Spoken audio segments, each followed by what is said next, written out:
뭐 짱돌이나 바위돌이 날라오면 뭐라고 하겠지만 뭐 조약돌 하나 날라온 거 가지고 뭐 제가 답할 게 뭐 있겠습니까? 그냥 웃고 넘기죠. 네. 분명한 거 하나는 제가 선거에서 이긴 겁니다. 그 당시 기억하시겠지만 아까 잠깐 선거 얘기 나오고 그 상대 후보 얘기도 나왔는데 네. 선거 초기에 제가 10%포인트 앞섰었어요. 맞아요. 네. 그런데 윤석열 대통령이 경기도를 수차 방문하면서 저희는 선거 때 저와 김은혜 후보가 아니라 저와 윤석열 대통령의 싸움이라고 그랬었습니다.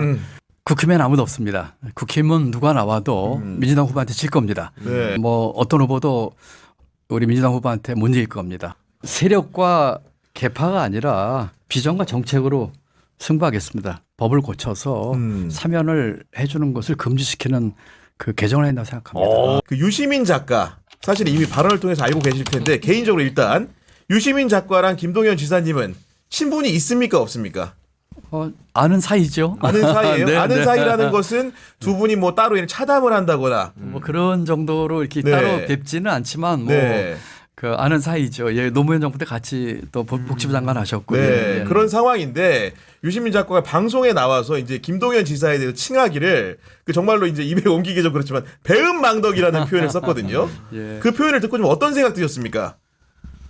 뭐 짱돌이나 바위돌이 날라오면 뭐라고 하겠지만 뭐 조약돌 하나 날라온 거 가지고 뭐 제가 답할 게 뭐 있겠습니까? 그냥 웃고 넘기죠. 네, 그냥 비유적인 예, 표현으로 뭐, 이제 예, 그랬다는 별로 이렇게 건데. 뭐 괜찮지 않습니다. 그럼 예. 그 이제 근간에 있는 내용들은 그 유시민 그 작가의 뜻이 그것인지는 모르겠으나 그 경기도지사 전임 지사가 이재명 대표였기 때문에 아마도 선거를 치르는 과정에서 우리 김동연 지사가 수혜를 보지 않았느냐 이런 근본적인 물음을 갖고 있는 것 같고 그런 상황이라고 한다면은 다투더라도 이렇게 공격적인 태도를 취하는 거는 좀 아니지 않냐 뭐 이런 질문 같거든요. 네. 글쎄요, 뭐 유 작가께서 하신 거에 제가 뭐 이렇게 일일이 반응 보일 필요는 전혀 없고요. 네. 분명한 거 하나는 제가 선거에서 이긴 겁니다. 그 당시 기억하시겠지만 아까 잠깐 선거 얘기 나오고 그 상대 후보 얘기도 나왔는데 네. 선거 초기에 제가 10%포인트 앞섰었어요. 맞아요. 네. 그런데 윤석열 대통령이 경기도를 수차 방문하면서 선거운동 저희는 선거 때 저와 김은혜 후보가 아니라 저와 윤석열 대통령의 싸움이라고 그랬었습니다.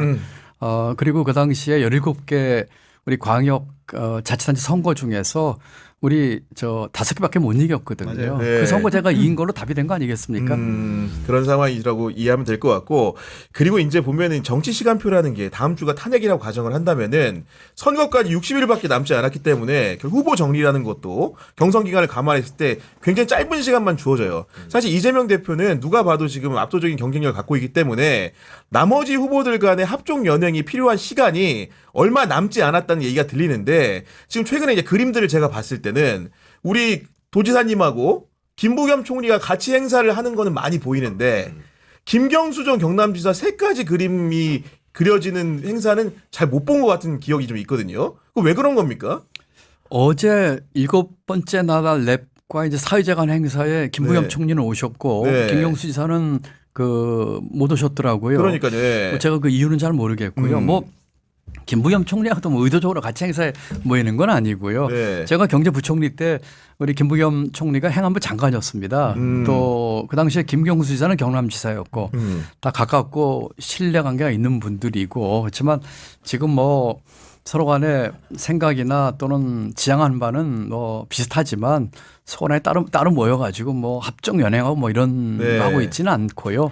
뭐 앞으로 좀 두고 보죠. 뭐. 네, 알겠습니다. 그런 상황이고 그리고 여당이 이제 잠룡들 얘기도 안 해볼 수가 없는데 여당이야말로 지금 굉장히 오색 빛깔의 이제 후보들이 많이 나와 있는데 그 후보들 중에 개인적으로 아는 분도 계실 테고요. 그렇죠. 대부분 아는 분들이죠. 네. 예, 예. 그 초창기에 보면 오세훈 시장하고 약간 묘하게 이제 서울시와 경기도 간의 그런 연합적인 그런 측면들도 많이 구상을 하셨었잖아요. 보시기에 오세훈 시장은 좀 어떻게 평가하고 계십니까? 글쎄요. 뭐 그 당시에 이제 오세훈 시장, 유정복 시장하고 같이 이제 수도권 그 시장들하고 같이 만나서 얘기를 했었고요. 오세훈 시장 스타일리스트시죠. 스타일리스트가 예, 예. 많은 말을 함축하는 것 같아요. 그 스타일리스트라는 게 예. 결과물은 잘 안 나온 모양이죠 보니까. 그래도 뭐 한강에 뭐 이렇게 보여줘요. 애도 많이 쓰시고 네. 그러셨죠. 예. 아니 그런 걸로 알고 있고 그러면은 단도직입적으로 여러 후보들 중에서 가장 그 경쟁을 한다고 해야 됐을 때 가장 껄끄러운 상대는 누구를 꼽습니까? 국힘엔 아무도 없습니다. 국힘은 누가 나와도 민주당 후보한테 질 겁니다. 네. 뭐 어떤 후보도 뭐 우리 민주당 후보한테 못 이길 겁니다. 뭐 제게 가장 뭐 위협적이고 껄끄러운 후보라면 이재명 후보죠. 네. 네, 뭐 여당 후보에는 우리 민주당 후보에게 적수가 안 될 거라고 저는 믿습니다. 네, 그렇게 말씀해 주시고 질문 예. 하나 좀 드리고 싶은데 이제 관료 출신 정치인들의 조금 부족한 뭐 이게 이제 아까 전에 처음에 신인규 대표도 신인규 변호사도 얘기했지만은 어떤 일반 국민들 대중들과 아니면 지지자들과의 어떤 스킨십 뭐 이런 것 같아요. 그러니까 김동연이 좋은 건 알겠어. 뭐 김동연의 정책도 마음에 들어. 그런데 김동연의 어떤 유연성이라든지 아니면은 김동연의 어떤 스킨십이라든지 이런 것들에 대해서 굉장히 아쉬움을 표하시는 분들도 많거든요. 그러니까 그래서 사실 그거는 이재명 대표가 진짜 잘했던 것 같아. 보면은 밑바닥에서부터 이제 본인이 굉장히 어떻게 보면 당의 비주류였고 처음부터 그래서 그거를 이제 지지자들을 이렇게 자기로 끌어들여서 돌파해왔던 건데 그게 이제 아직도 큰 자산이 되고 있고요. 그래서 지금 현실적으로 사실은 당은 거의 뭐 당원들은 상당수가 지금 이재명을 지지하고 있는 상황인데 뭘로 하실지 궁금해 진짜 물어보고 싶었어. 경선 전략. 지금 아니, 약간 그러니까 2등 후보예요 지금. 그러니까 뭐 내가 말하는 거는 그러니까 어쨌든 뭐 이재명을 어떻게 이길까도 있는데 그런 거보다도 그러니까 김동연의 어떤 뭐라고 해야 되나 쇼맨십이 저는 되게 부족하다고 생각해요. 쇼맨십이. 네, 쇼맨십이나 이럴 때 정치적 결단력이라든지 이럴 때 딱 치고 나와야 될 때 제가 느끼기로는 한 박자도 아니고 한 두 박자 메시지가 늦게 나오더라. 제 느낌상으로는 그러더라고요. 그래서 아 이게 왜 그럴까 예, 생각이 많이 들어요. 예. 예. 우리 김재일 평론가님 제가 방송도 많이 보고 참 참 좋아하고 아니 정말로 아주 예리하고 그리고 좀 카랑카랑한 목소리도 좋더라고요. 이렇게 말씀드릴게요. 그 세력과 계파가 아니라 비전과 정책으로 승부하겠습니다. 이번 만약에 여러 가지 조기 대선과 이런 정치의 장이 열려진다면은 아마도 짧은 시간 내에 국민들에게 어떤 비전을 보여주고 어떤 비전을 어떤 정책으로 할 수 있고 그걸 할 수 있는 역량이 있는 걸 보여주는 게 중요할 겁니다. 그렇기 때문에 저는 비전과 정책으로 하겠다. 대결하겠다. 누가 되든 그런 얘기고 다만 우리 김 평론가께서 말씀하신 그 부분은 제가 좀 새겨드릴 부분이 많이 있는 것 같습니다. 저도 사실은 어렵게 자라고 제가 청계천 뭐가 판잣집에서 또 천막에서 살고 하면서 힘들고 어려운 분들 잘 이해하고 공감하고 있지만 또 도정이나 이렇게 하면서 우리 도민들과의 그런 스킨십과 또 이런 것들을 많이 하고 있지만 정치인으로서 해야 되는 그런 거는 우리 김평론가님 말씀 제가 좀 새겨드릴 게 있는 것 같아서 더 노력하도록 하겠습니다. 저도 하나 궁금한 거를 여쭤보고 싶은데 이제 대선에 지금 뭐 공식적으로는 아니시지만 이제 출마하실 걸로 이제 다 이게 이해가 되고 있어서 대선 그럼 두 번째잖아요. 사실 한번 했다가 이제 단일화를 하셨으니까 그럼 관료로서 쭉 지금까지 생활해 오시다가 이제 대선을 처음 이제 정치인으로서 도전을 하셨던 건데 어느 시점에 딱 그 결심을 하셨는지가 저는 일단 지금 제일 궁금하고 언제 처음 딱 나 정치하겠다 대선 출마해야 될까 결심하신지가 궁금하고 하나만 더 여쭤보면요. 지금 국민들이 갖고 있는 이 관료 출신 정치인들에 대한 불신은 뭐 지사님 잘못은 아니지만 예를 들면 뭐 한덕수 총리 또 최상목 장관 이런 분들을 보면요. 도저히 믿을 수가 없는 거예요. 그리고 이분들이 물론 뭐 지사님과는 좀 다른 결이긴 합니다만은 도대체 이 국민들의 마음을 알기나 하나 거의 그 행정국가 현상과 맞물려서 거의 이 관료 집단들이 거의 기득권화돼 있고 근데 지사님은 이제 기득권을 깨겠다고 하시는데 저 기재부 출신들이 지금 하고 있는 행태들을 보면 누구보다 기득권적이고 정말 반국민적으로 지금 행동하고 있거든요. 그래서 이런 부분들이 좀 약점으로 작용할 수도 있을 것 같아서 좀 여기에 대한 지사님 의견을 좀 한번 여쭤보고 싶습니다. 예, 제가 그 정치를 결심한 것은 아마도 2021년 여름으로 기억을 합니다. 그 전에 수많은 정치 권유를 받았습니다. 어떻게 보면은 편한 길이었죠. 배지 달거나 서울시장 보궐선거나 뭐 근데 전부 거절했거든요. 그러다가 그해 여름 대선 국면 들어가면서 제가 단기 필마로 대선 출마 선언을 했습니다. 곰곰이 생각을 해봅니다. 그게 뭐였을까? 두 가지라고 봐요. 하나는 분노였습니다. 하나는 이 정치판에 대한 분노였습니다. 제가 경제부총리까지 하면서 제가 경제부총리 그만두고도 아무런 직업을 갖지 않았거든요. 해결하지 못했던 많은 일들의 근본을 따지고 들어가면 정치에 있었어요. 대한민국의 진짜 문제가 뭘까? 이 문제를 해결하는 대안은 뭘까? 그리고 실체를 옮길 방법은 무엇일까? 답을 찾다 보니까 결국은 정치였었습니다. 그렇기 때문에 그런 분노, 그러니까 정치판, 붕어빵들에 대한 것이었죠. 붕어빵 틀이 아무리 좋은 밀가루 반죽해서 넣어도 붕어빵 그렇죠. 정형화된 나오거든요. 모습이 나오니까 네. 거기에 대한 분노가 첫 번째였고 두 번째는 이 공익에 대한 헌신이었죠. 저는 밥 굽는 집 소년이었고 그의 소년 가장을 해서 국가 사회의 덕을 봐서 경제부총리까지 하는 그런 걸 하면서 사회에 대한 어떤 헌신, 그 환원에 대한 생각을 많이 했습니다. 이 두 가지가 저를 정치로 이끌었고 그리고 그것도 편한 길로 뭐 배치 달고 뭐 갔으면 쉽게 달았을 겁니다. 그런 게 아니고 제가 만들고자 하는 나라, 추구하고자 하는 가치 하는 것으로 하자 하는 생각으로 정치에 들었었고요. 두 번째는 이제 그 기득권 관료들 얘기를 했는데 제가 이 얘기는 이재명 대표하고 단일화 3번 만났을 때 이재명 대표에게도 한 질문이기도 합니다. 네. 제가 5개의 그 항목을 제시를 했습니다. 네. 아까 윤석열한테 얘기한 똑같은 거죠. 이재명 후보가 다 받았어요. 그날을 받았어요. 첫 번째가 권력구조 개편, 두 번째가 정치 개혁, 세 번째가 경제 틀 바꾸는 제안 하나, 그다음에 교육 틀 바꾸는 거 이런 거였습니다. 제가 물어봤어요. 이 대표한테. 이 대표도 그렇고 저도 그렇고 어려운 시절을 살았지만 언제부턴가 기득권인데 근데 이 얘기는 한마디로 하면 기득권 깨자는 건데 이 대표도 그렇고 저도 그렇고 언제부터 기득권 편입됐고 특히 여당 집권 여당의 대통령 후보니까 그렇습니다. 네. 기득권 이거 왜 하려고 하느냐고 물어봤어요. 이 대표가 쭉 설명을 하더라고요.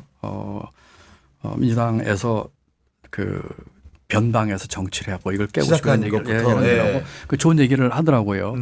그 아까 이제 기재부 얘기라고 했는데 제가 그 얼마 전에 기득권 공화국을 깨고 기회공화로 가자는데 거기에서 제가 얘기한 것 중에 권력기관 기득권 깨가 있습니다. 대통령실, 기재부, 검찰 얘기했어요.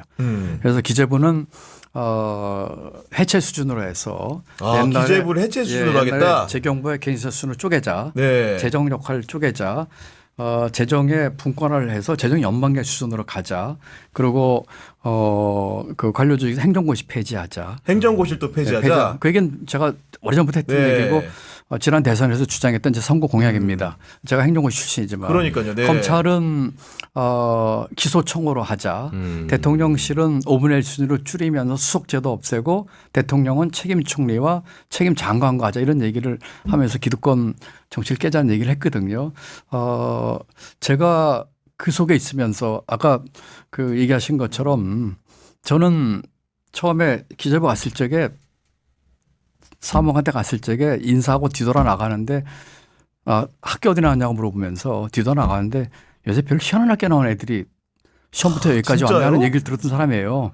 그러니까 등 뒤에다가 그렇기 때문에 특별히 무심코한 얘기겠죠. 무슨 특별한 억하심에서 했겠습니까만은 그런 걸 쭉 보면서 오래전부터 저 스스로 개인적으로 기득권 내려놓기 그리고 우리 사회가 이 기득권을 깨야지만 기회가 생기는 거죠.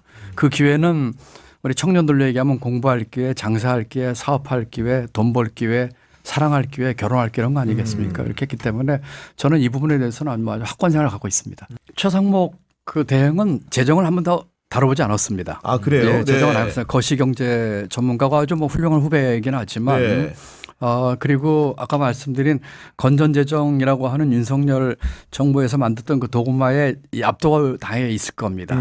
그리고 이런 거를 지금 뚫기 위한 대단한 결단과 용기가 필요한데 왜냐하면 이제까지 윤 정부가 했던 것을 뒤집어야 되니까요. 그 정도의 할 정도의 뭐라고 할까요? 배짱? 또는 그런 결단이 없는 것이라고 볼 수 있겠죠. 네. 근데 그건 배짱이 아니라 상식의 문제 아니에요? 상식만 있다. 아니 그러니까 우리 곽수환 씨가 상식 얘기하니까 이어서 말씀드리면 우리 최상목 그 부총리 권한대행 같은 경우에는 지금 헌재에서 마은혁 후보자에 대해서 임명을 하라 불임명이 위헌이다. 이런 결정을 했는데 지금 이제 눈치 보면서 아직 결정을 못 내리고 있는데 그 태도에 대해서 어떻게 생각하십니까? 직무유기. 직무유기다. 네. 직무유기죠. 예, 지금 이런 상황이 됐으니까 지금 우리 최상목 대행은 그 딴 눈치 볼 거 없고 큰 길로 가야 됩니다. 대로로 가야 되고 그게 잘 뭔지 모르겠으면 서서 나라와 국민만 생각하면 됩니다. 임명권자도 또 여당의 대행 노릇해서도 안 되고 네. 지금은 직무유기죠. 그러니까 그런 상황인데 그럼에도 불구하고 최상목 대행을 상대로 우리 국민들에 대한 불만도 점점 누적되고 있는 거 아니겠습니까 지금? 아니 이제 뭐 최상목 대행에 대해서는 국민들이 이제는 뭐 기대는 다 접은 것 같고요. 이제 아마 지금 이 위헌적 상황을 방치하는 부분, 그러니까 직무유기도 말씀하셨습니다만은 이거 이제 앞으로 어떻게 책임을 물릴 것이냐, 그리고 앞으로도 이 내란 관련해서도 수사를 아마 받아야 될 것 같거든요. 그렇죠. 그래서 이 부분에 대해서는 이제 국민적인 여론이 상당히 이제 더 견고해질 수밖에 없다. 최상목 대행 이거에 대한 다 책임을 결국 물어야 됩니다. 지금 한국 경제가 최상목 대행 때문에 너무 힘들어지고 있어요. 너무나도 불확실성을 더 만들어내고 있거든요. 그러니까 저는 네. 어떻게 저런 분이 경제수석을 했고 어떻게 기재부 장관을 해서 이 지금 대행 자리까지 왔는지가 정말 의문인 겁니다. 그런 이번에 상황. 그 내란이나 계엄 관련해서 그 기획했거나 동조자들은 제가 주장을 했습니다만 그런 분들 또 법원의 그 폭력으로 난입한 사람들은 서부지법. 네. 사면 법을 고쳐서 사면을 해주는 것을 금지시키는 그 개정을 한다고 생각합니다. 확실하게 본을 보인다고 생각합니다. 그럼 그 얘기라는 것은 기본적으로 내란에 종사했던 사람들, 그렇습니다. 그 최고 행위자 포함하여 중요 임무 종사자 그리고 부하 수행자까지 또 이렇게 포함된 뭐 얘기입니까? 그건 좀 이제 정상을 봐야 네네. 되겠죠. 그렇지만 주요 가담자나 네. 또 뭐 기획했거나 특히 서부지법에 의원에 난입한 그런 사람 중에서 이제 주동자들이 이런 사람들은 사면권 박탈해서 네. 그 아주 본을 보야 한다 생각합니다. 네. 그리고 이제 사실 화두 중에 하나가 김민평 평론가님 잘 아시겠지만은 우리 개헌을 둘러싸고 지금 굉장히 이재명 대표와 나머지의 싸움으로 뭔가 전개되는 양상인데 좀 어떻게 보고 계십니까 지금? 일단 그거에 앞서서 김동연 네. 지사가 말씀하신 이 사면권 이 제한 이거는 제가 평소에 얘기했던 거고 거의 일치하거든요. 그러니까 내란은 절대 하면 안 된다. 그리고 대통령 사면권도 뭐 예를 들면 미국 같은 경우에는 형기의 3분의 2를 살지 않으면은 대통령이 사면할 수 없거다 이런 식으로 제한들이 있어요. 네. 그래서 개헌 얘기가 나왔으니까 제가 궁금한 게 그런 사면권의 제한도 대통령이 만약에 본인이 되더라도 그런 것들이 필요하다라고 보시는지. 그러니까 예를 들면은 지금 우리나라 대통령들이 그게 진보가 됐든 보수가 됐든 올라가면 네. 올라가면은 정치적 네. 자기 측근들 그리고 저쪽 당 상대당 한두 명 껴줘가지고 그냥 다 풀어주는 거가 지금 이게 관행이었거든요. 예, 우리 김평론가 말씀에 동의하고요. 엄격하게 제한해야 되고 심지어는 대통령이 자기나 자기 가족과 관련된 법안 거부권도 제한해야 된다고 생각합니다. 거부권도 그 얘기는 제한한다. 되게 좋은 아이디어 같습니다. 예, 제가 네. 시사하면서 양평 고속도로 직접 겪었던 당사자거든요. 네. 그 양평 고속도로 노선 변경 같은 것들 그 하루 아침에 국토부 장관이 손바닥 뒤집고 막 그러지 않았었습니까? 네. 뭐 이런 등등 봐가지고 그런 대통령과 가족 관련된 거부권, 그다음에 우리 김평의 말씀처럼 그와 같은 사면권 제한을 꼭 있어야 생각합니다.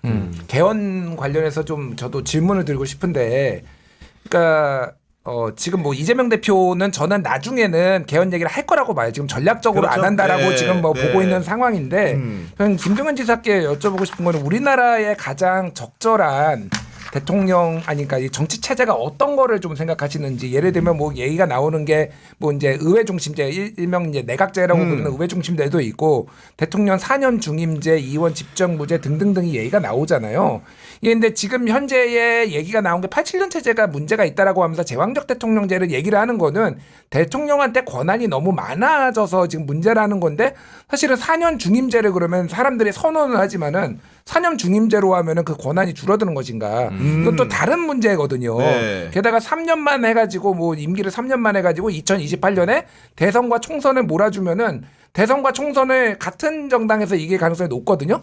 그러면 권한은 더 커지는 거예요. 그러니까 대통령 권한은. 이게 그러니까 약간 이게 논의가 되게 중구난방으로 가고 있다라는 생각이 드는데, 좀 지사님께서는 어떤 분권형 개헌론을 좀 보고 계신지 좀 설명을 좀 부탁드리겠습니다. 네네. 저는 분권형 대통령제를 주장을 했고요. 책임 총리제 주장을 했고 4년 중임제 했습니다. 그렇죠. 네. 예, 그렇게 했고 이 내용은 3년 전에 이재명 대표하고 연대할 적에 합의를 봤습니다. 같이 분권형 대통령으로 하고 그리고 임기 1년 단축하자고 했습니다. 왜냐하면 네. 그 당시에는 다음 전국 선거와 맞물린 게 내년에 있을 지방선거였습니다. 그렇기 때문에 그 세계 선거가 돌아가면서 거의 뭐 매년 선거가 있는데 네. 선거 주기를 맞추자 이렇게 해가지고 그때 합의를 봤었고요. 그게 저와 이재명 후보가 합의 본 1항이었습니다. 지금은 이제 오히려 잘됐다고 생각하는 것이 지금 계엄으로 인해서 이 87 체제에 이 잘못된 거는 이제 만천하에 드러났거든요. 87년대 우리나라 국민소득이 3,300불이었습니다. 지금 국민소득이 36,000불입니다. 그렇죠. 네. 11배가 늘었어요. 다시 얘기하면 조그만 어린아이 때 입었던 옷을 어른이 돼서 입고 있거든요. 개헌은 이번이 아주 좋은 기회다라고 생각을 하고 있고 우리 김 평론가께서 말씀하신 것처럼 그러면은 그 총선과 같이 하는 것에 대한 걱정도 일부 이해는 되지만 사실은 국정 운영은 안정적으로 하는 게 좋습니다. 그렇기 때문에 대통령과 다수당이 같은 당에서 나와서 4년간 책임지고 국정을 운영하고 4년 뒤에 심판을 받는 것이지요. 그렇기 때문에 저는 4년 중임제로 분권형 대통령제 그리고 책임 총리제를 얘기를 했고요. 3년으로 임기를 단축하자고 하는 것은 다음 총선과 맞물린 것 때문에 그렇게 되겠죠. 다음 대통령은 자기 희생을 좀 해야 됩니다. 그리고 자기 때 이루어진 개헌으로 인해서 자기는 적용이 안 되기 때문에 다시 출마도 못할 겁니다. 그렇지만 제7공화국의 문을 여는 과도기 대통령으로서의 그 역할을 하는 것이 역사적 소명이라고 네. 생각을 하고 있고요. 그 순수한 질문 하나만 드리자면은 그거를 지금 꼭 해야 되나요? 지금이 가장 적기이기 때문이죠. 지금이 이와 같은 계엄으로 인해서 87 체제의 그 무도함과 그 문제가 이제 적나라하게 드러났고 지금 개헌에 대한 여론도 지금 무르익고 있지 않습니까? 그렇기 때문에 가장 좋은 타임이라고 생각합니다. 제가 이제 요 질문을 드리려고 했는데 저도 개인적으로 개헌이 필요하다는 입장이고 또 지금 지사님 얘기하신 뭐 책임 총리제 국회가 선출하고 또 대통령 중임제로 가는 거 지금의 단임제라고 하는 무책임제에서 대통령 책임제로 바꾸는 거 저는 필요하다고 생각을 한 입장인데 이게 개헌을 하려면은 결국에는 국회에서 제적 200석을 통과를 해야 되고 예. 그다음에 개헌 투표를 해야 되잖아요. 그러면은 이게 절대 다수들의 지금 합의를 국회 내에서 이루어내야 되는 상황인데 문제는 지금 우리가 처한 상황이라는 게 지금 내란에 대해서 그 내란 지금 현직 대통령이 내란 재판을 받고 있고 거기와 관련된 주요 임무 수행자들이 지금 현재 뭐 내각이든 요직이든 다 지금 가 있어서 한 발짝도 지금 앞으로 못 나가고 있다라는 답답함이 국민들 많으시고 저도 개인적으로 갖고 있는데 그 상황에서 만약에 200석 이상의 합의를 만들자라고 하면 이게 좀 내란 정리도 안 되고 또 합의도 과연 가능하냐라는 의문점이 양쪽에서 다 네. 붙거든요. 네. 그래서 오히려 지금 같은 상황에서는 저도 그 내용에는 동의하기 때문에 일단 내란 진압에는 힘을 다 쏟고 그 다음에 이제 누가 집권하더라도 집권했을 때는 개헌전 해야 된다고 보거든요. 그렇게 일의 순서를 좀 조정해야 된다라는 입장은 좀 어떻게 보십니까? 일리가 있는 말씀이세요. 그런데 이제 두 가지로 답변 드릴 수 있는데 첫 번째로는 내란은 내란이고 지금 개헌은 개헌이에요. 왜냐하면 내란의 종식이 지금 종착 역량이 달리고 있거든요. 이제 네. 곧 탄핵 인용이 납니다. 이게 만약에 윤석열 대통령이 체포하기 전이라 또 계엄 초기 같으면 그 말이 많은데 이제는 종착역을 향해서 가고 있어요. 그렇기 때문에 내란은 내란이고 개헌은 개헌이라고. 두 번째는 지금 당장 하자는 얘기 아니고 유력한 대선 후보들이 합의 보면 됩니다. 합의를 하고 일단 네. 저 대선에서 이기고 나면은 그 다음에 안 하는 게 이제까지의 우리 경험이에요. 관행이었죠. 네. 그렇기 때문에 뭐 합의를 하던 유력한 대선 후보가 공약을 내걸든해서 같이 합의 와가지고 되면서 하면 되는 것이죠. 네. 그러니까 지사님 말씀은 지금 당장 대선 전에 하자는 취지는 아니시고 대선 이후에 좀 개헌을 하는데 이제 화두만 미리 던진다. 대선 이런. 때에 원 포인트로 필요한 걸 하는 방법도 하나 있고요. 아니면은 유력한 대선 후보 간에 합의를 해서. 보고 네. 선거 끝나자마자 바로 해가지고 한 1년 안에 뭐 이렇게 해결하는 방법도 있을 것 같습니다.